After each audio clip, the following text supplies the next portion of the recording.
ठीक है, आपके मैसेजेस मौसूल हो चुके हैं। आइए शुरू करते हैं। UGC net subject Urdu unit 10। इस यूनिट में आज का मेरा ये 7वां लेक्चर है। अब तक के जो 6 लेक्चर्स हुए, हमने उन लेक्चर्स में उर्दू की शेरी असनाफ के हवाले से मालूमात आप तक फराहम करने की कोशिश की थी।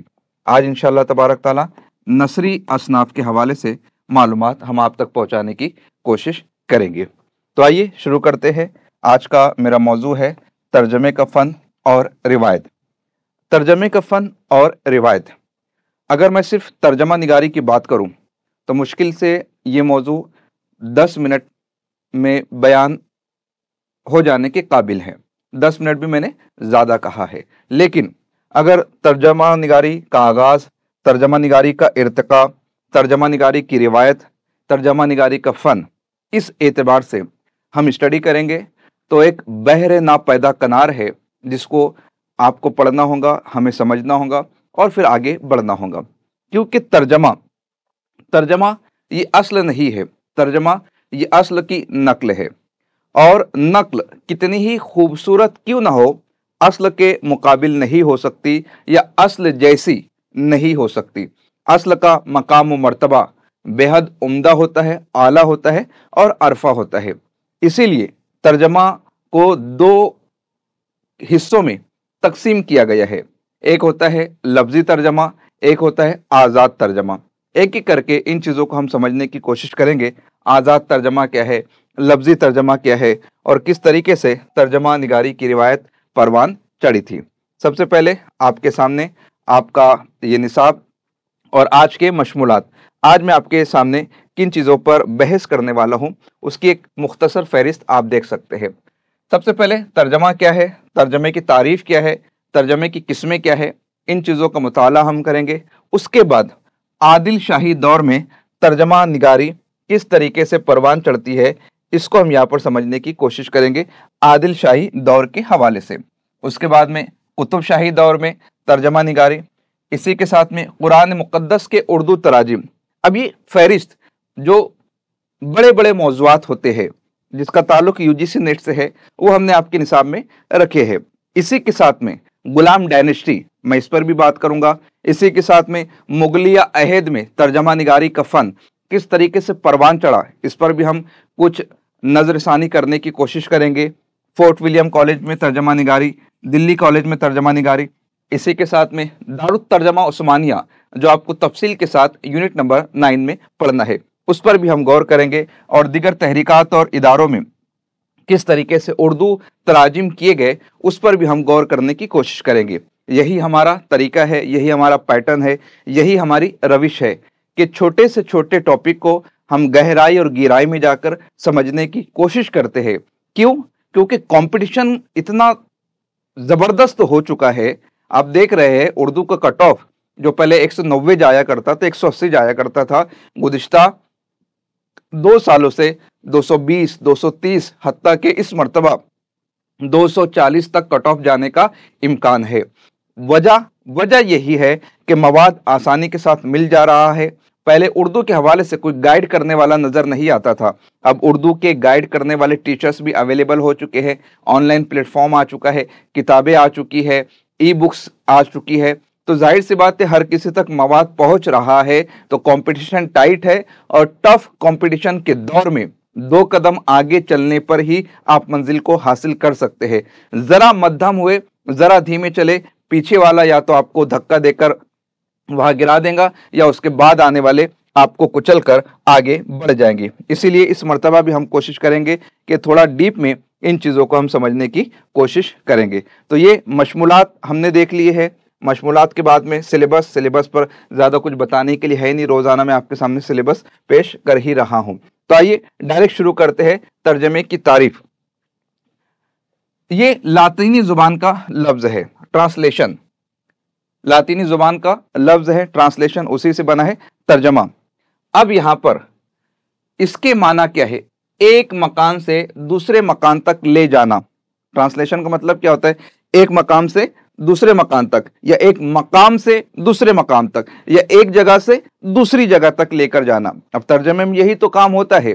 جیسے قرآن مقدس کا ترجمہ کیا گیا، اب قرآن عربی زبان میں نازل ہوا، اس کا ترجمہ کیا گیا، دنیا کی تقریباً ہر زبان میں اس کا ترجمہ ہوا، تو وہ علم الہی جو عربی زبان میں براہ راست نازل کیا گیا تھا رسول اکرم صلی اللہ علیہ وسلم کے جسم ناز پر، اور براہ راست مشکات نبوت سے فیض حاصل کیا تھا صحابہ کرام نے، اس علم کو منتقل کیا جا رہا ہے دوسری زبان میں۔ کیوں؟ تاکہ ہم اسے سمجھ سکیں۔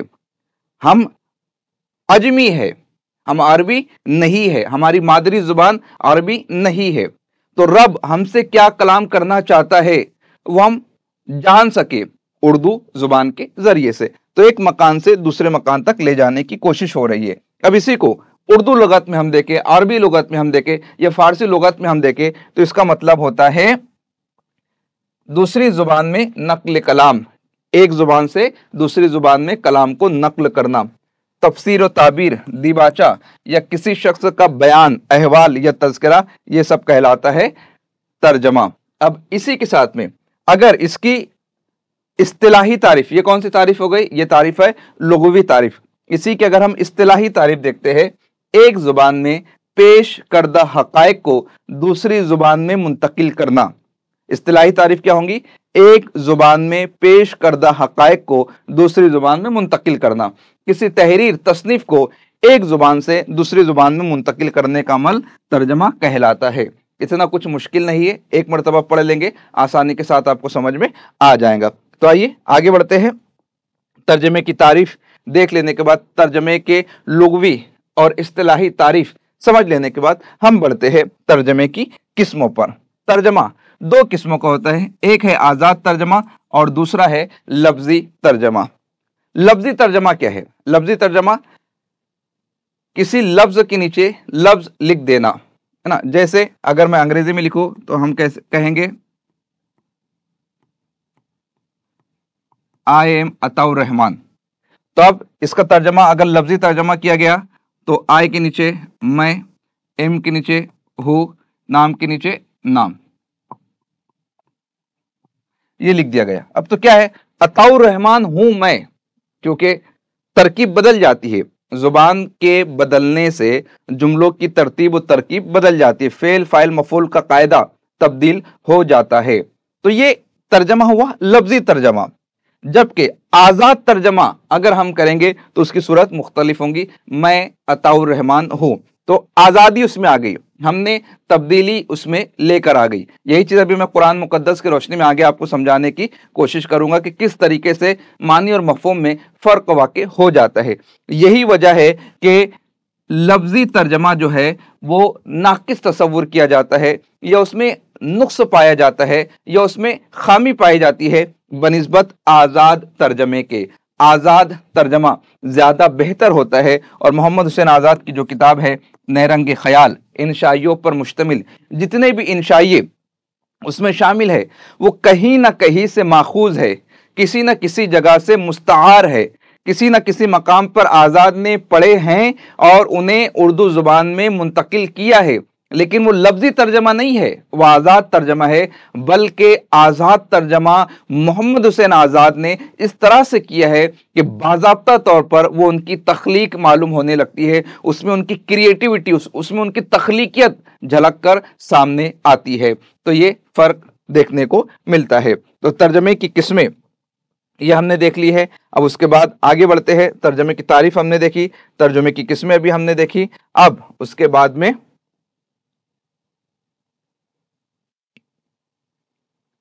فن ترجمہ نگاری، جی آشنات جیسے باغ و بہار آئیں گے، ابھی ان سبھی چیزوں کی تفصیلات یہاں پر ہم بتائیں گے۔ باغ و بہار ہے، سبرس ہے نا، قطب مشتری ہے، علی نامہ ہے، الف لیلہ ہے، ان چیزوں کو ہم یہاں پر دیکھیں گے۔ اب فن ترجمہ نگاری ایک قدیم فن ہے، یہ کوئی آج کل کا فن نہیں ہے۔ ترجمہ نگاری جیسے عربوں کا قافلہ جب ہندوستان کے سرزمین پر آیا تو ان کے ایک ہاتھ میں قرآن مقدس کی لازوال نعمت تھی اور دوسرے ہاتھ میں مال تجارت تھا۔ نہ یہاں کے مقامی باشندے عربی زبان سے واقف تھے، نہ عرب کے تجار یہاں نت نئی بولیوں سے شناسا تھے۔ यहाँ तो हर खित्ते में, हर इलाके में, हर हिस्से में अलग अलग बोलियां, अलग अलग जुबानें राइज थी। तो जरूरत तो पेश आई होंगी तर्जमे की, रोजमर्रा के मामूलात निभाने के लिए, खरीदो फरोख्त के लिए। जंगों का जमाना था, एक बादशाह के फौजी या उनकी फौज दूसरे इलाके में जाती थी, तो जिंदगी गुजारने के लिए कुछ ना कुछ जरूरत तो दरपेश थी। जैसे यूजीसी नेट का इम्तिहान आपको देना है, हम दे चुके हैं, हमारी जुबान उर्दू है, बावजूद इसके हमें या तो हिंदी में कमांड हासिल करना पड़ी या फिर इंग्लिश हमें बेहतर करना पड़ी। सबब क्योंकि पेपर फर्स्ट हिंदी और इंग्लिश ही में होता है। हम ये बोलकर नहीं छूट सकते कि हमने तो उर्दू लिया है, हमें तो पेपर फर्स्ट भी उर्दू में आना चाहिए, ऐसा नहीं है। आपको अपनी सलाहियतों का लोहा मनवाना होगा, आपको दिगर जुबानों में भी उबूर हासिल करना होगा। दुश्वारी आएंगी, तकलीफ आएंगी, क्योंकि डे टू डे लाइफ में हम जो इंग्लिश बोलते हैं वो मुख्तलिफ होती है और लिटरेचर की जो इंग्लिश होती है वो मुख्तलिफ होती है। रोजमर्रा की जिंदगी में जिस हिंदी का हम इस्तेमाल करते हैं वो अलहदा होती है, और पेपर में जो हिंदी जुबान आती है वो बड़ी शुद्ध होती है, वो फसीह होती है।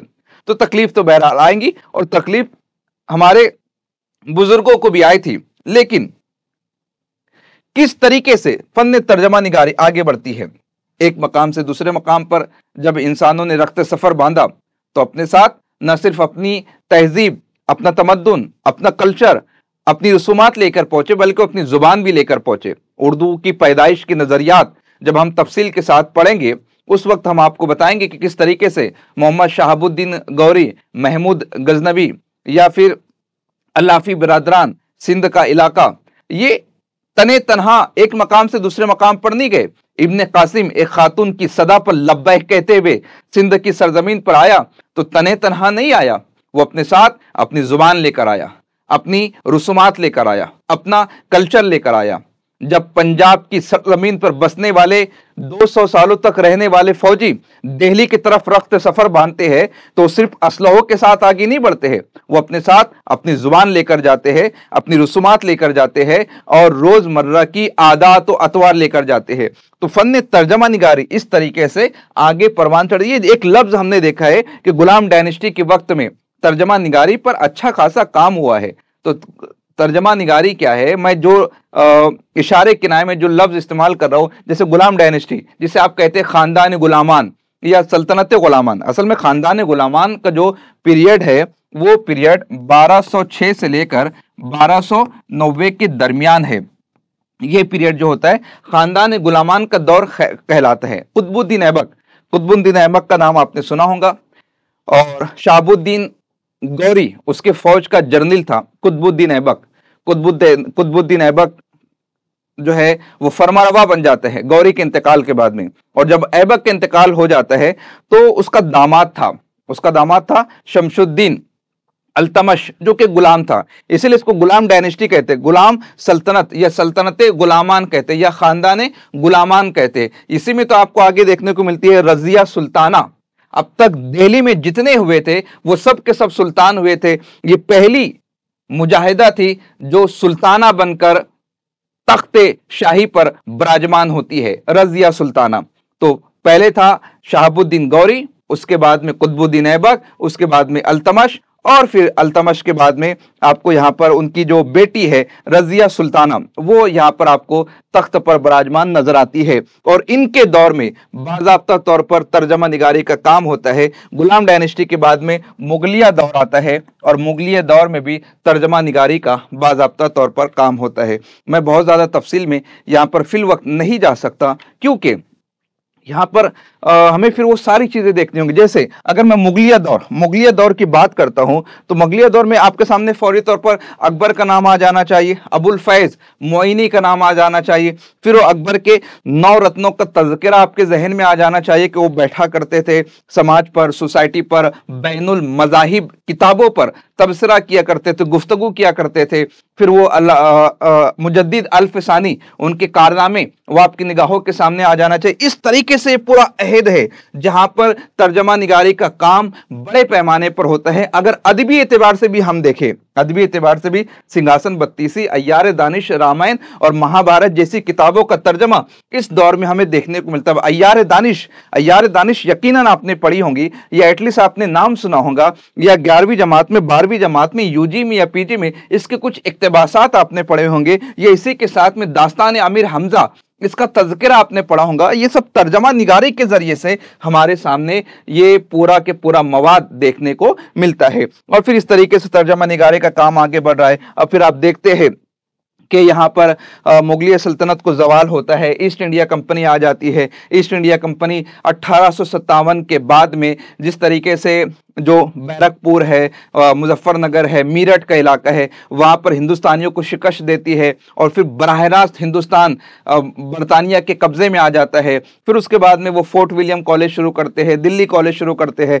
तो फोर्ट विलियम कॉलेज में भी आपको तर्जमा निगारी का काम देखने को मिलता है। सारी किताबें क्या है, तर्जमा तो की गई है। दिल्ली कॉलेज में आपको काम देखने को मिलता है। उसके बाद में 1918 में दारुत तर्जमा उस्मानिया बनाया जाता है। क्यों बनाया जाता है? क्योंकि उस्मानिया यूनिवर्सिटी का कयाम किया जाने वाला, तो उसका वाहिद मकसद यह था कि मुख्तलिफ उलूम व फनून को उर्दू जुबान में पढ़ाया जाए।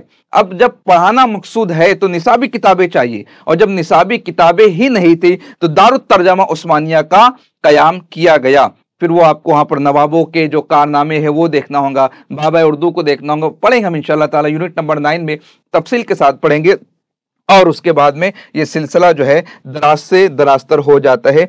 उम्मीद करता हूं कि जो चीजें हम यहाँ पर इशारे में बताने की कोशिश कर रहे हैं आप तफसीली तौर पर आज खुद समझ पा रहे होंगे। अब कुछ हकायक देख लेते हैं, कुछ कराइन देख लेते हैं, और तजादात क्यों आते हैं वो तजादात को भी हम यहाँ पर समझने की कोशिश करेंगे। तो यहाँ पर तर्जमा निगारी के हवाले से बताया जाता है कि उर्दू जुबान में सबसे पहली किताब जो है निशातुल उश्शाक है। किसकी किताब है? एक सूफी बुजुर्ग है, नाम है उनका अब्दुल्ला हुसैनी। कौन है अब्दुल्ला हुसैनी? ये ख्वाजा बंदा नवाज गैसू दराज के पोते हैं। अब देखो मामला यही है कि हमने जो किताबों में पढ़ा है या हमने उलमा से जो तकरीरों में सुना है, उलमाए किराम ने यह किया है कि बुजुर्गों को, सूफिया किराम को महज एक सूफी शख्सियत के तौर पर या दाइयाने दीन के तौर पर पेश किया, या दाइये दीन के तौर पर पेश किया, एक मुबल्लिग के तौर पर पेश किया है। और अदबी किताबों में उन्हें उर्दू अदब के फरोग के लिए काम करने वालों की शक्ल में पेश किया गया है। अब ये आपका और मेरा काम बनता है कि हम इन चीज़ों को समझने की कोशिश करें। ये लिखने वाले कोई मामूली लोग नहीं है, वो राजू कत्ताल शाह हुसैनी हो, ख्वाजा बंदा नवाज गैसू दराज हो, ख्वाजा फखरुद्दीन निज़ामी हो। आपने जो मसनवी कदमरा और पदमरा आप आगे पढ़ने वाले हैं, वो ख्वाजा फखरुद्दीन निज़ामी कोई मामूली शख्सियत का नाम नहीं है। ख्वाजा बंदा नवाज गैसू दराज कोई आम इंसान का नाम नहीं है। राजू कत्ताल शाह हुसैनी कोई एक आम से राइटर का, एक आम से कलमकार का नाम नहीं है। ये अपने वक्त के जय्यद उलमाए किराम थे, मुफ्तियान निज़ाम थे, बुजुर्गान दीन थे। इन्होंने इस्लाह का काम भी किया है, तज़किये नफ्स का भी काम किया है, तरबियत का काम भी किया है, और उन्होंने फ़रोग़ उर्दू में वो कारहाय नुमाया अंजाम दिए है कि पढ़ने के बाद आप अश कर उठेंगे। इसके हवाले से मैं चाहूँगा कि बाबा उर्दू मौलवी अब्दुल हक की जो किताब है फ़रोग़ उर्दू में सूफिया किराम का हिस्सा, एक मुख्तसर सा रिसाला है, आप उसको एक मरतबा पढ़ लीजिएगा। उसमें इन तमाम तर हक़ाइक़ को, इन तमाम तर कराइन को पेश किया गया है। तो इन्होंने भी जो है तर्जमा किया है। लेकिन अब यहाँ पर देखो तजाद आपको मिलता है। कुछ लोगों का ख्याल है निशातुल उश्शाक है, लेकिन कुछ लोगों का ये ख्याल है कि तमहीदात हमदानी, ये किसकी किताब है? शाह मिराजी खुदानुमा, इनकी किताब इन्होंने तर्जमा की। ये उर्दू का पहला तर्जमा है, लेकिन ये पहली चीज नहीं है जो तारीख के हवाले से आपको तजाद पर मबनी नजर आएंगी। इस तरीके कई मकामात पर आपको तजाद नजर आएगा। सबब क्या है? अब सबब, हम जिस दौर की बात कर रहे हैं उस दौर में कोई ऐसा हमारे पास पुख्ता सबूत नहीं है, कोई ऐसे शवाहिद मौजूद नहीं है। हम कयास लगाते हैं, हम इम्कान करते हैं। हम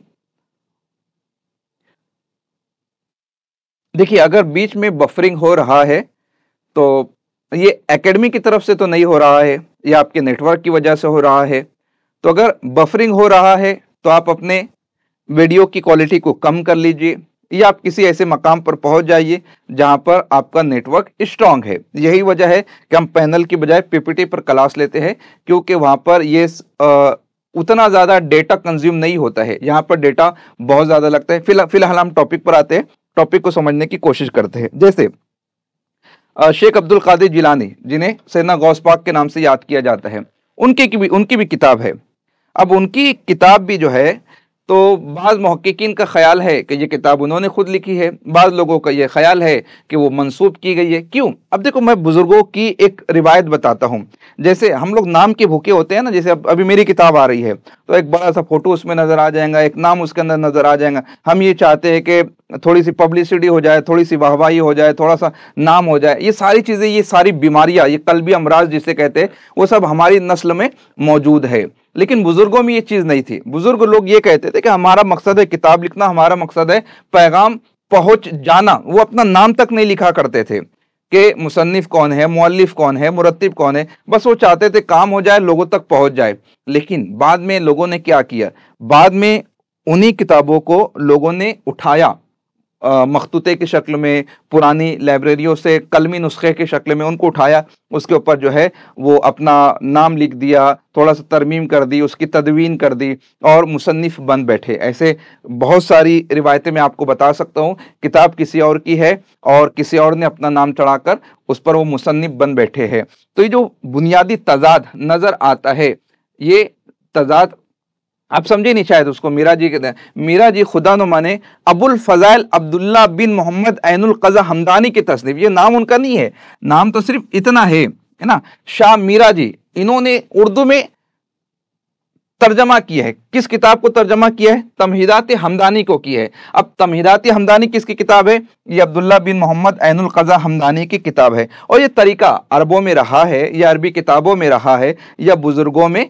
रहा है कि वो मावल्दियत अपना मुकम्मल नाम लिखा करते थे। जब आप पढ़ेंगे अरबी शेरियात, जब पढ़ेंगे वहां पर भी आप देखेंगे अमीर अंसरुल माली के काउस, इस तरीके से बड़े बड़े नाम आपको वहां पर देखने को मिलेंगे। बल्कि अरबों का हाफजा इतना कवी था, इतना मजबूत था, और वो नसब नामे को इतनी अहमियत देते थे कि उनके यहाँ जो जानवर पाले जाते थे, उन जानवरों की 7 पुश्तों के नाम उनको हिफ्ज हुआ करते थे।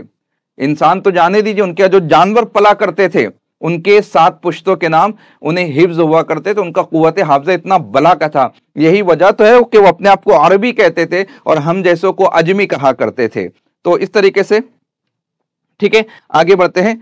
हाँ, लंबा है लेकिन हर किसी के पीछे एक सबब होता है, एक वजह होती है, उसको समझना जरूरी होता है। अभी हमने देख लिया उर्दू के हवाले से। अब इसी के हवाले से मुल्ला वजी के हवाले से बताया जाता है कि उन्होंने पहली बार शाह निशापुरी की फारसी तसनीफ दस्तूरुल उशाक है ना, दस्तूरुल उशाक। अब दस्तूरुल उशाक कह लीजिए, ये किस्से हुस्न दिल कह लीजिए, है ना, 3 किताबें सामने रखी गई थी, ऐसा ख्याल मुहक्किकीन के जरिए से जारी किया जाता है। और उसके बाद फिर मुल्ला वजी ने एक तमसीली दास्तान कलमबंद की थी, उसका नाम था सबरस। सबरस एक तमसीली दास्तान है, लेकिन वो भी तर्जमा है, दस्तूरुल उशाक का कह लीजिए, है ना, या फिर किस्से हुस्न दिल का कह लीजिए। इस तरीके से ये किताब जो है सबरस तर्जमे के जरिए से हमारे सामने आती है। 1704 में शाह वलीउल्लाह कादरी ने शेख महमूद की फारसी तसनीफ मारफतुस सुलूक का उर्दू में तर्जमा किया था। इसी तरीके से सैयद मोहम्मद कादरी की तसनीफ तोतीन आमा का तर्जमा हुआ था, ये आपके निसाब में शामिल है।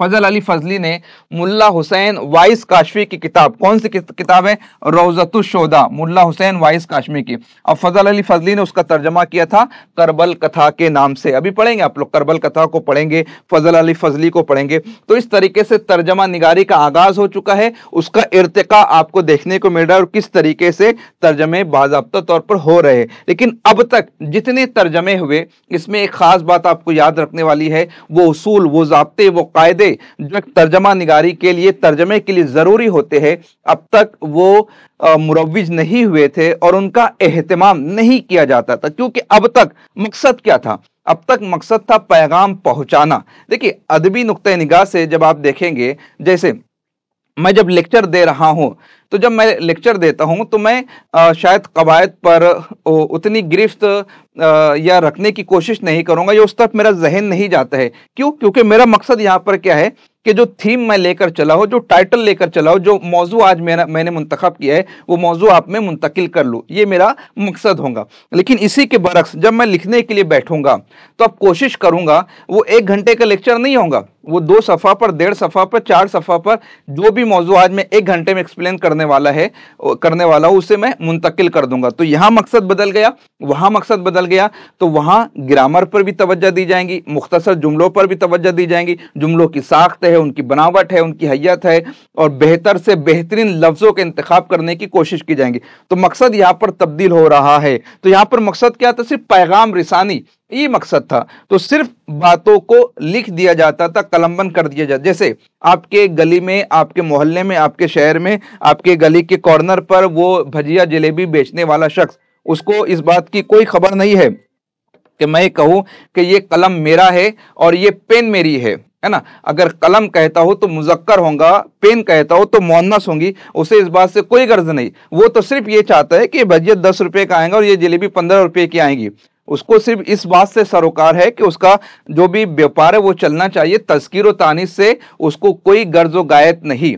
तो मकासिद तब्दील होते हैं तो जुबान और बयान में तब्दीली देखने को मिलती है। तो अब तक हमने जितने तर्जुमों की बात की है उसका मकसद और था। हाँ, लेकिन जब तर्जमा निगारी बाज़ाब्ता तौर पर शुरू होंगे तो फिर वहां पर आपको लुगत का काम नजर आ जाएगा, जुबान और बयान के कवायद आपको देखने को नजर आएंगे, तज़कीर व तानीस का सिलसिला आपको देखने को नजर आ जाएगा, और किस तरीके से एहतमाम किया जाता है किसी लफ्ज की जगह पर दूसरा लफ्ज ले लेना, है ना। मुतबादिल लफ्ज के हवाले से भी बहुत कुछ जो है काम यहाँ पर देखने को मिलता है। तो एक लतीफ फन है, एक बारीक फन है, जहां पर तफसील के साथ चीजों को देखा जाता है। अब अदवार में हम देखते हैं, जैसे आदिल शाही दौर, मैं इससे कबल भी आपको बताया था कि बहमनी सल्तनत का जब खात्मा होता है तो आपको मुख्तलिफ मुमलिकतें देखने को मिलती है। आदिल शाही, कुतुब शाही, निज़ाम शाही, बुरीद शाही और इमाद शाही, ये 5 सल्तनतें आपको नजर आ जाएंगी।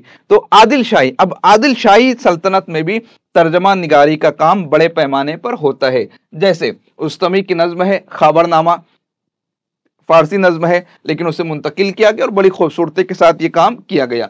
इसी तरीके से मलिक खुशनुद, उसकी मशनवी है हश्त बहिश्त, है ना, जन्नत का तज़किरा किया जा रहा है। तो मुख्तलिफ किस्मों की जन्नत है। जैसे आप भी दुआ मांगते हैं, आप हमेशा क्या दुआ मांगते हैं कि ऐ खुदा में जन्नतुल फिरदौस में आला मकाम अता फरमा, है ना। अब जन्नतुल फिरदौस ही क्यों मांगते हैं?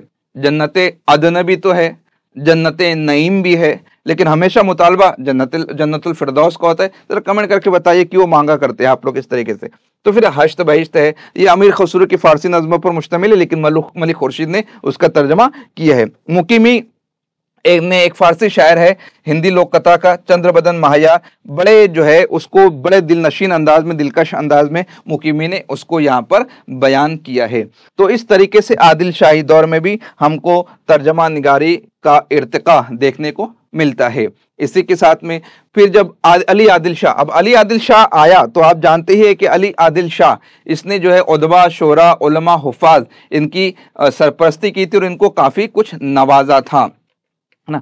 अब इस तरीके से आप देखेंगे तो यहाँ पर गुलशन इश्क है, अली नामा है ना, अली नामा, उसमें रज़मिया मसनवी है, रज़्म की बातें की। अली नामा पढ़कर ऐसा लगता है कि हज़रत अली के कारनामे होंगे, लेकिन नहीं, वो अली आदिल शाह के हवाले से उसके अंदर गुफ्तगू की गई है, रज़्म की गुफ्तगू की गई है। उन्होंने जो जंगें की थी, वो मराठाओं से जो जंगें की थी, मुगलिया शहजादों से जो जंगें की थी, और उसमें जो उनको फतेहाबी मिली थी, वो उसका तज़किरा यहाँ पर किया गया है। इसी तरीके से बैजापुर के एक नाबीना शायर थे तोय हाशमी, उनकी तसनीफ़ आप देखेंगे यूसुफ और जुलेखा, ये भी आपको यहाँ पर देखने को मिलती है।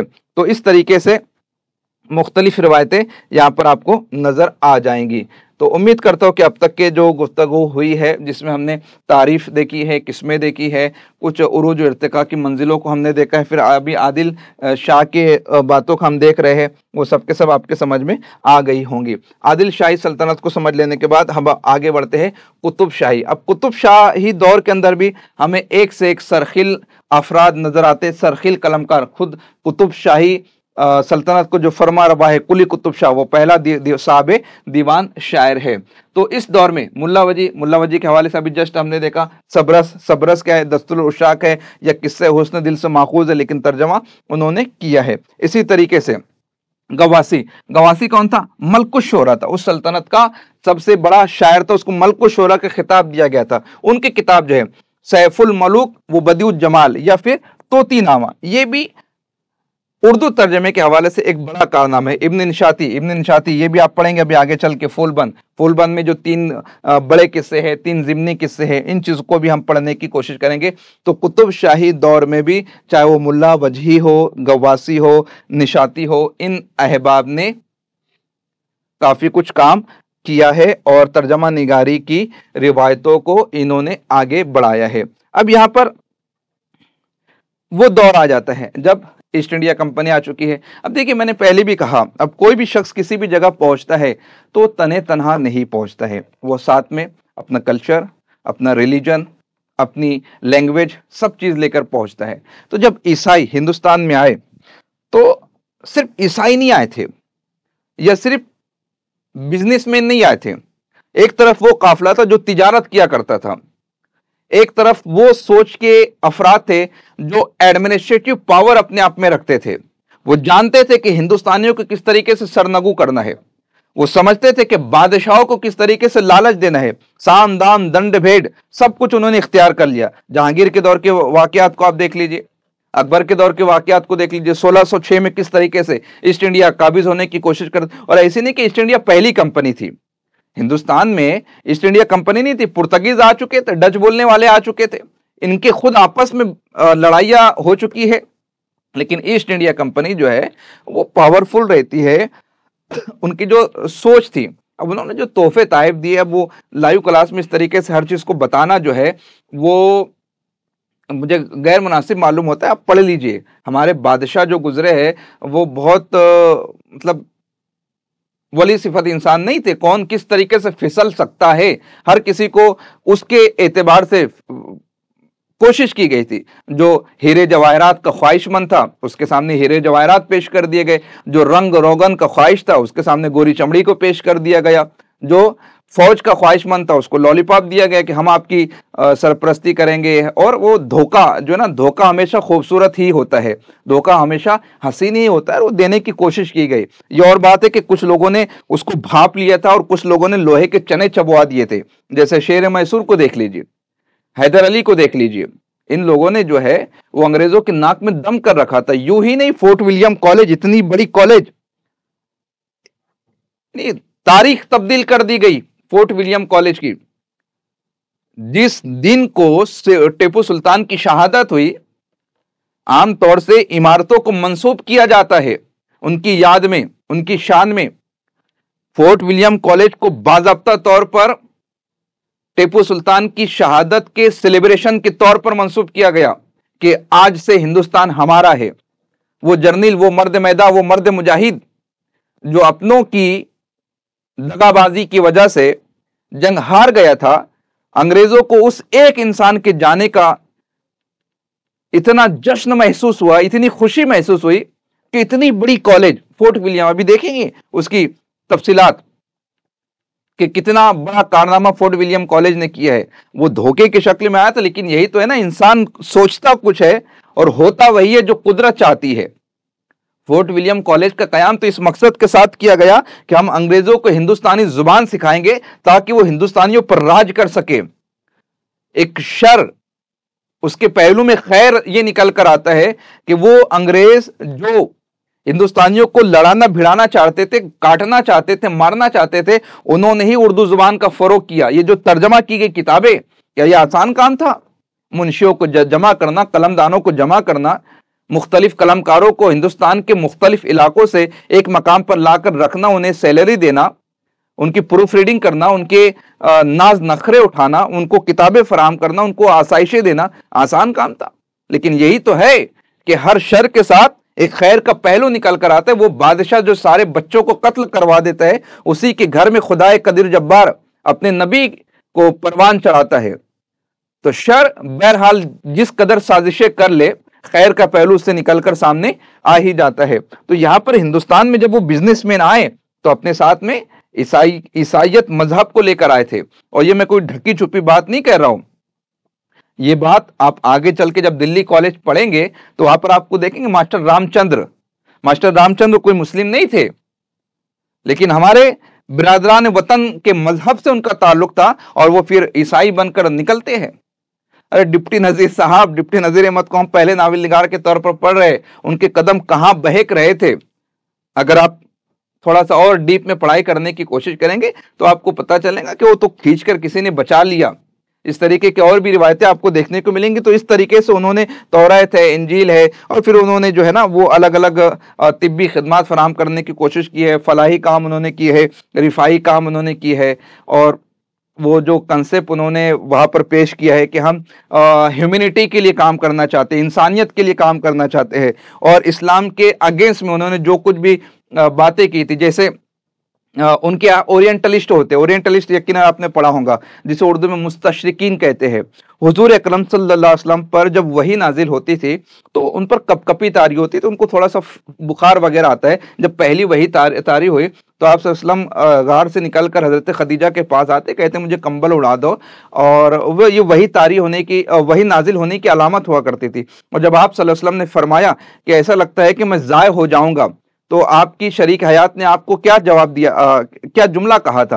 हज़रत खदीजा बयान फरमाती कि बेशक अल्लाह रब्बुल इज़्ज़त आपको ज़ाय नहीं फरमाएगा, क्योंकि आप यतीमों की मदद करते हो, आप गरीबों की किफ़ालत करते हो, आप मिस्किनों का सहारा हो, आप बुजुर्गों का सहारा हो, आप एक दूसरे की खिदमत करते हो, तो यकीनन आपको अल्लाह रब्बुल इज़्ज़त ज़ाय नहीं करेंगे। लेकिन जब यही रिवायत को ओरिएंटलिस्ट पढ़ते हैं तो ये बताते हैं कि ये वो कैफियत थी जब आप पर मिर्गी तारी होती थी, नऊज़ बिल्लाह माज़अल्लाह की, वो इस कैफियत को मिर्गी से ताबीर करते हैं। और ये पूरे हकायक मैंने 2 लाइन लिखी है, लेकिन जब आप किताबों को उठाकर पढ़ेंगे तर्जमा निगारी के बाब में, तो किस तरीके से उन्होंने तौरात और इंजील के आड़ में ज़र्ब-ए-कारी लगाने की कोशिश की है वो आप पढ़ सकते हैं। वो शायद इन रिवायतों को भूल गए थे कि हमारी खानकाहों से उस वक्त नमाज जुमा पढ़ने के लिए अफराद निकला नहीं करते थे जब तक कि हमारे किचन में जो कुछ मौजूद होता था वो गरीबों में खैरात नहीं कर देते। ये हमारी रिवायतें हैं। लेकिन चलिए आगे बढ़ते हैं। आपको अगर तफसील जाननी है तो मैं कुछ किताबों के नाम बता दूंगा, आप उन किताबों को पढ़ लीजिएगा, ये सारी तफसीलात आपको वहां पर मिल जाएंगी। आगे बढ़ते कुरान मुकद्दस के तर्जमे के हवाले से। तो कुरान मुकद्दस के तर्जमे, अब कुरान मुकद्दस के तर्जमे उर्दू में जो हुए हैं वो 2 तर्जमे पहले हुए थे, कुरान मुकद्दस के 18वीं सदी में हुए थे। दिल्ली वाले बड़े इन्हीं खुशकिस्मत, ये सारी शख्सियात वहाँ पर मौजूद है। अब 18वीं सदी में जो कुरान मुकद्दस के 2 तर्जमे हुए थे, एक मशहूर बुजुर्ग है शाह वलीउल्लाह। अब ये कोई आम शख्स नहीं है, शाह वलीउल्लाह मुहद्दिस दहलवी एक बहुत बड़े बुजुर्ग गुजरे हैं, है ना। उनकी जो किताबें हैं वो आप पढ़ लीजिए। उनके साहबजादे मौलाना शाह रफ़ीउद्दीन और दूसरे साहबजादे मौलाना शाह अब्दुल कादिर, इन अहबाब ने जो काम किया है वो काम जो है ना देखने से ताल्लुक़ रखता है, पढ़ने से ताल्लुक़ रखता है। और इन दोनों ने कुरान मुकद्दस के तर्जमे किए और दोनों भाइयों के तर्जमे में 9 साल का फ़र्क था। अब फ़र्क क्यों आया है? फ़र्क इस सबब से आया है कि शाह रफ़ीउद्दीन ने जो तर्जमा किया वो लफ्ज़ी तर्जमा किया था, और लफ्ज़ी तर्जमा जो है वो कभी कभी जो है मुकम्मल मुआविन साबित नहीं। सर सैयद ने भी तर्जमा किया है, लेकिन आप देख सकते हैं सर सैयद ने जो तर्जमा किया है उसमें जो तर्जमा निगारी या अरबी जो लोग जानते हैं, हमारे यहाँ इसमें उलमा है, हुफ़ाज़ है, वो मुफ्तियान किराम, वो बेहतर तरीके से जानते हैं कि कहाँ कहाँ पर ख़ता सरजद हुई थी सर सैयद से। अब देखिए हर इंसान हर जगह पर वो परफेक्ट नहीं हो सकता। जैसे फॉर एग्जांपल मोहम्मद हुसैन आज़ाद को जब हम पढ़ते हैं तनकीद निगार के तौर पर तो ज़बरदस्त शख्सियत है, मुहक्किक के तौर पर पढ़ते हैं तो ज़बरदस्त शख्सियत है, लेकिन जब उनके ख्यालात हम पढ़ते लिसानियात में तो लग़ज़िश हो गई। उन्होंने तो कह दिया उर्दू ब्रिज भाषा से निकली है, जबकि ब्रिज भाषा ऊ का लहजा रखती है और हमारी ज़ुबान तो खड़ी बोली से निकली है, और खड़ी ज़ुबान आ का लहजा रखती है। तो मुहक्किक है, नक्काद है, लेकिन माहिर लिसानियात नहीं है। इसी तरीके से सर सैयद सोसाइटी के हक में अच्छा सोचते हैं। उन्होंने तारीख सरकशी बिजनूर लिख दी है, उन्होंने असबाब बगावत हिंद लिखा है, उन्होंने आसारुस सनादिद कलमबंद की है, उन्होंने द लॉयल ऑफ मोहम्मदन्स कलमबंद की है, खुतबात अहमदिया देख सकते हैं, तहज़ीबुल इखलाक देख सकते हैं, साइंटिफिक सोसाइटी देख सकते हैं गाजीपुर में कायम करदा, उनके ख्यालात आप सोच सकते हैं। लेकिन ज़रूरी नहीं कि हर जगह एक शख्स परफेक्ट ही नजर आ जाए। डॉक्टर मोहम्मद इकबाल को देख लीजिए, कहते एक हम ही थे तेरे मारका आराओं में, खुशकियों में लड़े और कभी दरियाओं में, दी अजाने हमने यूरोप के कलीसाओं में और कभी अफ्रीका के तपते हुए सहराओं में, शान आंखों में न जचती थी जहांदारों की, कलमा पढ़ते थे हम छांव में तलवारों की। यही मोहम्मद इकबाल, उनके साहबजादे کتاب میں لکھتے ہیں کہ جب بقرعید کا موقع آتا تھا تو میرے والد مکرم جو ہے وہ ایک ہمارے بکرے کو دیکھ لیتے تو گھر کے کسی کونے میں جا کر بیٹھ جاتے تھے اور مسلسل ان کی آنکھوں سے آنسو جاری ہوا کرتے تھے،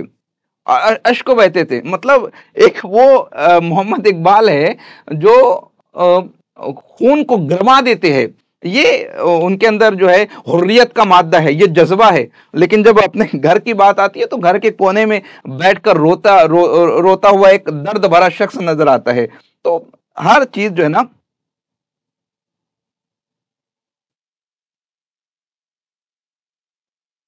نہیں سمجھا میں، ایف نعمانی نہیں، اسپیڈ کہاں ہے؟ نہیں نہیں بابا، اسپیڈ نہیں ہے، یہ تو آپ کو اگر ایسا لگ رہا ہے کہ میں اسپیڈ میں جا رہا ہوں تو آپ مجھے بتا دیجیے، میں اور سلو کر دوں، ورنہ ایسا کوئی ہے نہیں، اسپیڈ میں میرا آج کوئی بھی سیشن نہیں ہوا ہے۔ تو قرآن مقدس کے ترجمے شاہ رفیع الدین کا نے لفظی ترجمہ کیا۔ اب دیکھو لفظی ترجمہ میں آپ کو پہلے ہی بتا چکا ہوں کہ جب لفظی ترجمہ کرتے ہیں تو ساخت بدل جاتی ہے، مفہوم کو سمجھنے میں دقت آ جاتی ہے، یا کیا بات کہی جا رہی ہے وہ لفظوں کو جو ہے نا الٹ پھیر کی وجہ سے سمجھنے میں دقت آ جاتی ہے۔ تو پھر ہوا کیا کہ ان کے بعد میں شاہ عبد القادر صاحب نے، انہوں نے ترجمہ کیا تھا 1786 میں، انہوں نے شاہ رفیع الدین نے، شاہ عبد القادر نے ترجمہ کیا 1795 میں، تقریباً 9 سال کے بعد میں۔ اب انہوں نے جو ترجمہ کیا آسان، شگفتہ، سلیس اور ربا ترجمہ کیا تاکہ ہم باتوں کو آسانی کے ساتھ میں سمجھ میں آ سکے، ٹھیک ہے۔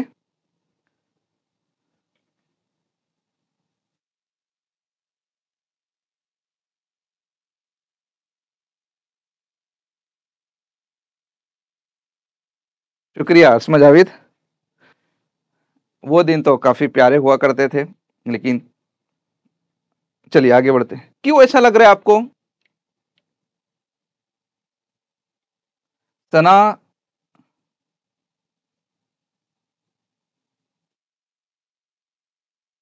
نہیں، اگر آپ کے ذہن میں ایسا خیال آ رہا ہو تو اس کو ذہن سے نکال دیجیے۔ آج کا ٹاپک بڑا پیارا ہے اور مجھے پڑھانے میں بڑا لطف آ رہا ہے اور بالکل بھی اسپیڈی نہیں ہے، ٹھیک ہے، ٹھیک ہے، آگے بڑھتے ہیں۔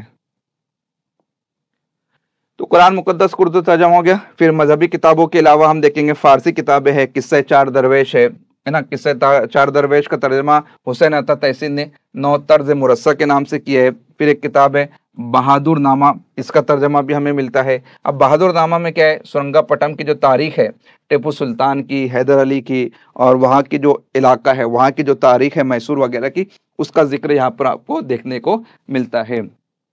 پھر اس کے بعد میں پنڈت دیا شنکر نسیم کول، ان کے تصنیف گلزار نسیم۔ دیکھو گلزار نسیم نے اور بھی کچھ کام کیا ہے نا۔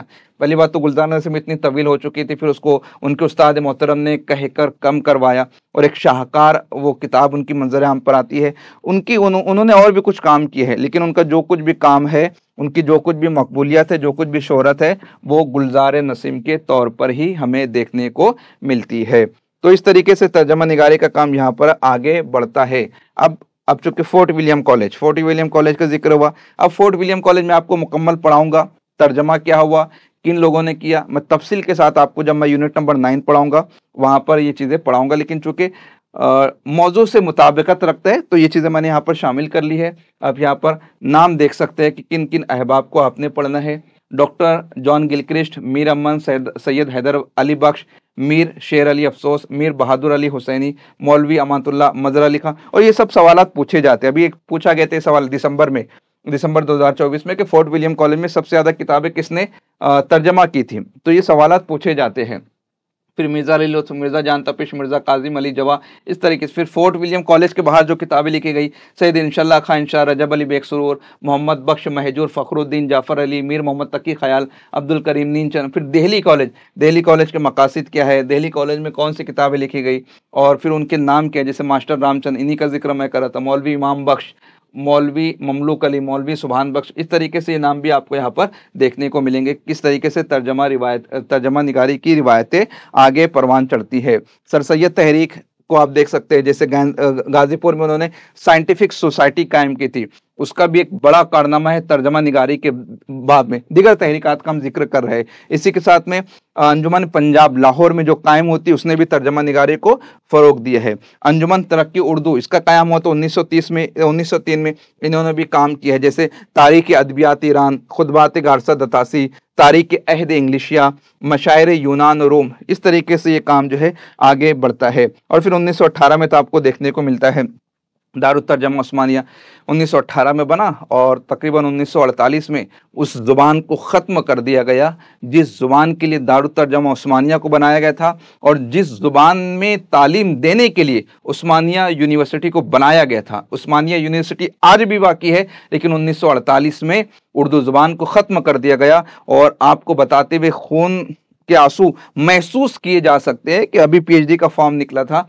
अभी उस्मानिया यूनिवर्सिटी की वैकेंसीज डिक्लेयर हुई थी, और आपको अफसोस होगा कि वो यूनिवर्सिटी जिसका क़याम उर्दू ज़ुबान के लिए किया गया था, उर्दू ज़ुबान में तालीम देने के लिए किया गया था, उस वैकेंसीज में, उस लिस्ट में, उस पीएचडी के एडमिशन में एक भी सीट उर्दू की नहीं थी, एक भी सीट उर्दू की नहीं थी। और इस इदारे ने, इस जामिया ने अपने इब्तिदाई दौर में उर्दू की जो खिदमत की है वो ज़बरदस्त तरीके से की है, लेकिन अफसोस है धीरे धीरे वो चीज़ें जो है ख़त्म होती जा रही है। इसी तरीके से डॉक्टर मोहम्मद इकबाल ने भी तर्जमे का काम किया। जैसे उनकी ये नज़में देख लीजिए, सारी की सारी नज़में माखूज़ है। जैसे हमदर्दी ये माखूज़ है विलियम कूपर से।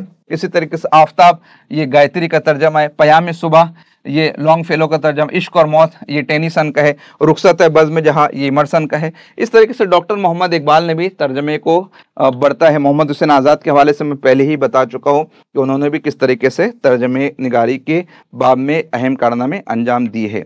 अब अगर आपने वो कमेंट्स जो पहले कर दिए होंगे तो वो मुझे दोबारा भेज दीजिए, क्योंकि मेरे पास उतने ज़्यादा कमेंट्स यहाँ पर विजिबल नहीं होते। मुश्किल से 10-15 कमेंट यहाँ पर मुझे नज़र आ रही है, और उससे पहले जो भी कमेंट है वो नहीं है। तो अगर आप कोई सवाल पूछना चाहते हैं तो दोबारा से सेंड कर दीजिए ताकि मैं उसका जवाब दे सकूं।